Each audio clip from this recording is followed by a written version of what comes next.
আসসালামু আলাইকুম আরহামতুল্লাহি ওয়াবারাকাতু। আজকে দাঁড়িয়ে রেখেছি বলে অনেক মানুষের অনেক রকম কথা শুনতে হয়। একটি রাসূল সাল্লাল্লাহু আলাইহি সাল্লামের সুন্নাহ পালন করছি।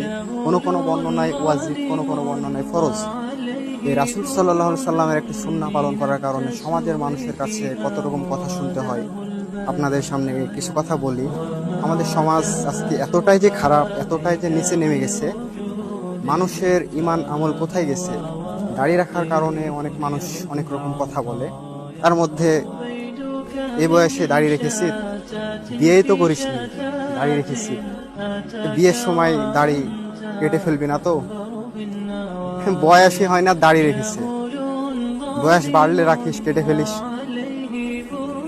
নানান রকমের কথা, এরকম কত কথা শুনতে হয়। এটাই আমাদের সমাজ, যেখানে একটি রাসূল সাল্লাল্লাহু আলাইহি সাল্লামের সুন্নাহ পালন করতে গেলেও মানুষের কথা শুনতে হয়। আমরাই নাকি মুসলমান? খুব খারাপ লাগে এই সমাজের বাস্তবতা দেখে। জামশেদ মজুমদার হুজুর, যে আমাদের প্রিয় সাহেব, তে ওনার কথা, উনি কিছু কথা আবেগে বলে, তো ওনার কথা আসলেই বাস্তব।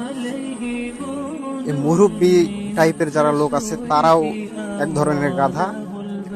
কি বলবো, তারা এসে বলছে যে দাড়ি রাখছে কেন?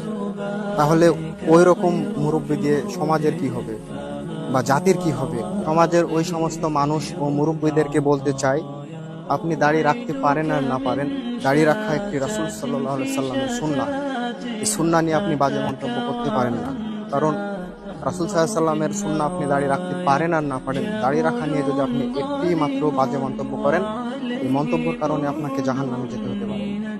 অতএব আপনি দাড়ি রাখুন আর না রাখুন, দাড়ি রাখা নিয়ে কখনো বাজে মন্তব্য করবেন না। এই বলে আজকের ভিডিও এখানে শেষ করলাম। আসসালামু আলাইকুম ওয়া রাহমাতুল্লাহি ওয়া বারাকাতুহু।